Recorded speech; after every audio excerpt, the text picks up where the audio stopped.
찬미예수님 자비의 사도들입니다. 오늘은 제11장 교황의 무류성에 관해서 읽어보도록 할게요.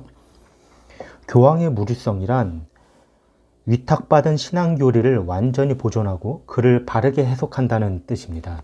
우리가 하느님께로부터 계시를 받았고 그것을 해석할 때 오류가 없이 해석한다는 뜻이에요. 이것에 대해서 이제 끝까지 들어보세요. 교황이 죄가 없다든지 죄 지을 가능성이 전혀 없다 이런 뜻이 아닙니다. 이렇게 주장하시는 분들이 있는데 그건 되게 허무맹랑한 주장이죠. 죄를 지을 가능성이 없는 존재가 어디 있겠습니까? 그건 말이 안 되는 거고, 가톨릭 교회가 그렇게 주장하는 건 결코 아니고요. 교황이 신앙과 도덕에 관한, 윤리에 관한 문제에 대해서 사도자에 앉아서 그 사도자의 권위로서 선포할 때는 오류가 있을 수 없다는 뜻입니다. 이건 여태까지 가톨릭의 무류성과도 연결되는 것인데요. 그럴 수밖에 없는 이유에 대해서 이제 계속 얘기를 할게요. 이게 언뜻 보면 말도 안 돼, 그게 무슨 말이 돼? 이렇게 생각할 수 있거든요. 근데 그럴 수밖에 없어요. 왜냐하면 하느님께서는 계시를 해줬단 말이에요. 그러면 계시에 대해서 해석할 수 있는 어떤 전달할 수 있는 도구도 없이 그냥 계시만 주면 제멋대로 해석하고 그럴 거 아니에요. 분명히 주셨단 말이죠. 가톨릭 교회를 적대시하는 이들은 260여 교황 중에 단 6명 정도를 지적하여 타락자라고 배척하는데, 물론 교황 중에 타락한 사람이 있었죠. 아주 나쁜 교황도 있었고요. 그거하고는 상관이 없다는 거예요. 어떤 사람이 타락한 거에 대해선. 이건 무슨 뜻이냐면, 가령 부도덕한 교황이 있다 치자. 있었죠. 그러나 이 때문에 교황 무류성의 특권은 조금도 손상을 받지 않는다. 교황의 무류 특전이란 본래 교황 개인의 덕을 보존하기 위해 부여된 것이 아니고 도덕과 교리 문제에 관한 정당한 최후 판단을 내리기 위한 것이다. 그러니까 그 사람이 죄인이라 할지라도 도덕과 교리에 관해서 교황좌에 앉아서 선포할 때는 그르침이 있을 수가 없다는 거예요. 교회 역사상 그런 적이 한 번도 없습니다. 잘못된 것을 가르쳤다든지, 예를 들면 뭐 여자하고 수없이 첩을 두기도 하고 그러면서 그런 교황도 있었던 걸로 알거든요. 그런 교황들조차도 이런 짓은 안 했어요. 그러니까 교리에 대해서 앉아서 반포하다든지 그러진 않았습니다. 이런 사실을 목격하면서도 교황의 무류성이란 곧 교황의 범죄 불가능성을 의미하는 것이라고 선전한다. 개신교에서는 그런 식으로 선전하시는 분도 있나 봐요. 범죄 불가능성을 우리가 주장한다면 얼마나 말도 안 되는 주장을 하는 거예요. 그건 아니고요. 하느님의 특별한 도움으로 교황 개인 자격으로 받는 성질의 것도 아니고 오직 교회의 우두머리 자격으로 신앙과 도덕 문제에 대한 권위 있는 판단을 할 때, 전 세계에 공표할 때 그렇게 받는 것이다 하는 거예요. 그러니까 그 교황이 옛날에 교황이 아니었을 때는 이 권한이 없는 거예요. 가령 한 교황이 교회 법전에 관해 책을 썼다면, 베네딕토 14세가 그 예다 이렇게 썼는데, 그도 한 평신도 학자의 저서와 마찬가지로 공개 비판을 받아야 합니다. 그가 어떤 책을 썼든지 글을 썼든지 그런 것들은, 여기서 말하는 것들은 교황의 무류성의 범위는 신앙과 도덕 문제에 대해서 한정되어 있어요. 교황의 무류성의 참뜻은 교황이 으뜸사도, 즉 베드로의 계승자 자격으로 신앙교리나 도덕 문제에 관한 판단을 전 세계 교회에 공포할 때 예수 그리스도의 거룩한 약속의 은혜에 힘입어서 절대로 그릇한 판단을 내리지 않게 된다는 것이다. 예수 그리스도가 약속을 하셨죠. 교황은 새 법을 세우니도 새로운 계시를 받으니도 아니다. 다만 이미 계시된 교리를 해석하는 것일 뿐이다. 이렇게 나옵니다. 가톨릭 교회가 전 세계적으로 발전을 이루면서도 2000년 동안 이렇게 큰 조직이 일사불란한 통일성과 단결이 보존되어 왔음은 오로지 교황의 권위를 중심으로 한 이 오류가 있을 수 없는 법원이 있었기 때문입니다. 만약에 그렇지 않다면 이 사람이 내가 옳다, 저가 옳다, 서로 옳다고 그럴 거예요. 그러면 가톨릭 교회는 결코 이렇게 커질 수가 없었어요. 다 분열에 분열이 일었겠죠. 여기에 대해서는 예수님의 말씀을 다시 성경에 듣습니다. 베드로이다, 너는 내가 이 반석 위에 내 교회를 세울 터인즉 죽음의 힘도 감히 그것을 누르지 못할 것이다.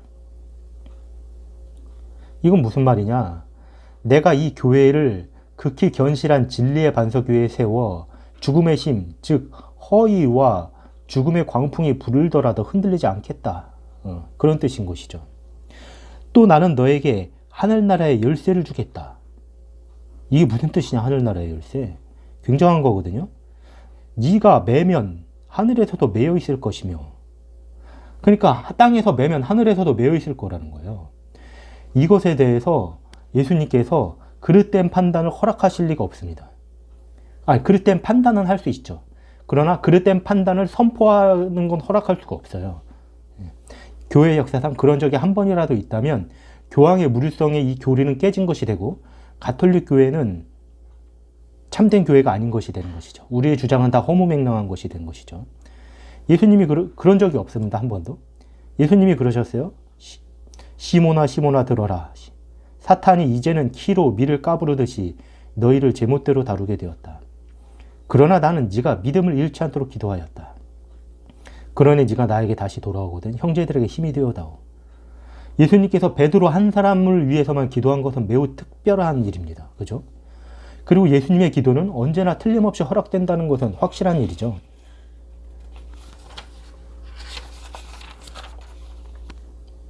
그리고 주께서는 베드로에게 내 양들을 잘 돌봐라. 이 권한도 예수님께서 베드로에게만 말씀하신 것이죠.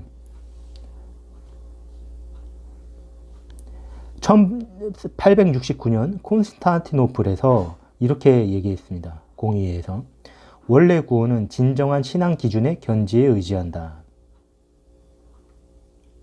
구원은 신앙에 따랐다. 이런 뜻이겠어요? 우리는 주님의 너는 베드로이다. 내가 이 반석 위에 내 교회를 세우겠다. 라고 하신 말씀에 깊이 유의해야 한다. 사도 성자, 즉 로마 성자에서 신앙의 순결성 보존과 그 거룩한 교리의 전파 사실이 주님의 이 말씀이 진리임을 확증한다. 이 신앙과 이 교리에서 떠나지 말고 거기에 굳게 서서 하나가 되기를 간절히 바란다. 참으로 교황 성자는 완전하고도 참된 그리스도교의 견실한 근거인 까닭이다. 그러니까 완전한 진리는 거기에 있다는 거예요.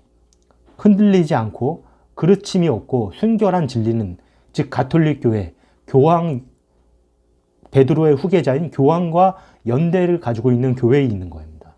교황과 연대해 있는 교회. 가톨릭 교회가 만약에 교황과 따로 떨어져 나갔다. 그러면 그것은 더 이상 거기에 속하지 않는 것입니다. 중요한 것은 베드로의 후계자들과 연대해 있고 그 안에 있는 교회이어야 하는 거예요. 신성 로마 교회는 전 세계 가톨릭 교회의 최고권을 가졌다. 이 모든 권한은 주께서 으뜸 사도에게 친히 수여하셨고 주님께서 베드로에게 친히 수여하셨다고 다 해석해요. 역대 로마 교황이 이 권한을 계승함에 승복한다. 그 이후로 계속 그 권한을 승복한 거죠. 계승한 거죠. 로마 성자는 모든 지방 교회의 상위에 있으므로 신앙 진리에 옹호 의무가 있으면 만일 신앙에 관한 논쟁이 일어날 때에는 마땅히 로마 성자의 판단으로 결정될 것이다. 만일 교황이 신앙이나 도덕 문제에 있어서 오류를 하나라도 범한다면 그는 결코 그리스도의 대리자가 될 수 없다. 이렇게 얘기했습니다. 그런 적이 한 번도 없습니다. 그리고 교황님이 그렇게 교리를 반포한 적이 제 기억으로는 2번인가 밖에 없어요. 2번인가 3번인가. 예수님의 천주성, 그 다음에 또는 성모 승천, 성모의 원죄 없으신 반포, 이 정도입니다. 성 바오로는 교회로 하여금 티나 주름이나 그 밖에 어떠한 추함도 없이 거룩하고 흠없는 아름다운 모습으로 당신 앞에 서게 하시려는 것입니다. 라고 했습니다. 교회는 티나 흠도 없고 어떠한 추함도 없이 설 수 있다는 거예요. 인간의 조직은 그럴 수가 없는 것이죠. 이것은 예수 그리스도가 세웠기 때문에 되는 겁니다. 교황이 반포한 것에 대해서 없던 것을 만들어냈다 이렇게 주장하는데 그렇지 않아요. 없던 걸 만들어낸 게 아니라 원래 있었지만 그것을 반포할 필요가 없다가 필요성에 의해서 반포하는 것이죠. 예를 들면 4세기에 예수의 천주성, 예수님은 우리가 하느님이라고 믿잖아요. 다 믿지만 그것을 반포할 필요가 없었습니다. 예수님은 하느님이시다라고 반포할 필요가 없었어요. 근데 아리우스 이단이 생겼습니다. 예수의 천주성 부인설이 교회에 막 여기저기 퍼졌던 거예요. 지금 뭐 개신교가 교회에 이렇게 흐트리는 것처럼 그때도 있었던 겁니다. 그래서 공포를 해서 예수님께서는 하느님이시오 사람이시라는 걸 공포를 한 것입니다. 원래 우리가 알고 있었지만 그때 공포했다고 해서 그때 만들어냈다고 볼 수는 없는 것이죠.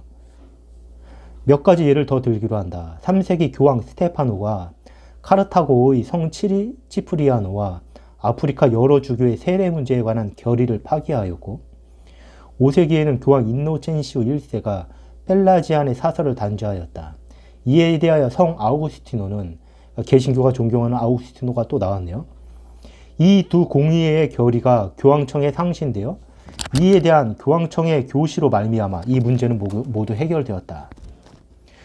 우리는 이러한 사설이 다시는 발생하지 않기를 하느님께 간절히 기도한다. 이렇게 발표했습니다. 즉 교황청의 교시로 끝났다는 겁니다. 14세기에 이르러 교황 그레고리오 11세는 위클리프 이단을 단죄하였으며 16세기에 교황 레오 10세는 루터를 파문하였고 16세기에 교황 인노첸시오 10세는 프랑스 주교들의 간청으로 얀세니스트 사설을 단죄하였으며 이렇게 나오죠. 19세기에 이르러 교황 비오 9세는 성모 원죄에 물들지 않으심 교리를 선포하였고 20세기의 교황 12세는 성모 몽소 승천 교리를 선포하였다. 이게 성모 원죄 없으심과 성모 몽소 승천이 갑자기 발표한 게 아닙니다. 교회 안에 신앙 안에 있었던 거예요. 있었던 걸 발표한 겁니다. 이게 바로 지금 요새 하고 있는 공동합의성이 아니라 시노달리타스라고 그러죠. 시노달리타스가 이거거든요. 즉 교회 무르성, 교회 전체 대부분이 공통적으로 믿고 있는 어떤 신념이 있는데, 믿음의 교리가 있는데 그것이 나날이 갈수록 없어지지 않고 더욱 커진다. 그렇다면 그것은 무료하다 이런 뜻이거든요. 오류가 있을 수 없다. 성모님의 원죄 없으심과 성모 몽소승천은 초창기부터 다 믿어왔던 일이라는 것입니다. 그걸 선포했을 뿐인 거예요. 로마의 주교인 교황이 일단 판정하여 선포하면 전 세계 교회는 다만 순종할 뿐이다. 여러분 이것도 대단한 겁니다. 교황이 한마디 한다고 해서 11억 인구가 다 거기에 순종하는 거예요. 어느 조직에서 이렇게 할 수 있을까요? 네. 이런 것이 있기 때문에 가톨릭 교회가 유지되는 거예요. 교회의 신성한 직무는 모든 사람을 진리로 인도하는 데 있다. 진리로 인도하는 데 있죠. 그러므로 교회의 기초인 신앙, 도덕, 수호의 성직에 임명된 이는 결코 오류에 빠질 가능성이 있어서는 안 된다. 즉 교회의 원수의 권위로 신앙과 도덕 문제에 관한 판정을 선언할 때 절대로 오류에 빠질 수가 없다. 이것은 어떻게 보면 참된 교회의 요건인 거예요. 오류에 빠질 수 있다 이렇게 주장하면 그 신앙에 대해서 우리는 반드시 의욕을 가져야 되죠. 그러면 우리가 뭘 믿어요? 그러면 확신한 걸 어디서 믿어요? 그럴 수 없어요. 참된 교회는 반드시 오류에 빠질 수가 없어야 되고 예수님께서는 그것을 보증해 주신 것입니다. 나는 너에게 하늘나라의 열쇠를 준다는 건 그거예요. 하느님께서 인간에게 어찌 이렇게 절대 무료의 특권을 허락할 수 있겠느냐 이렇게 묻는 사람도 있을 거예요. 그죠?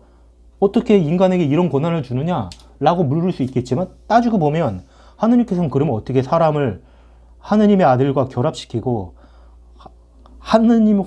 신화시켜서 어떻게 기적을 행하게 하고, 그죠?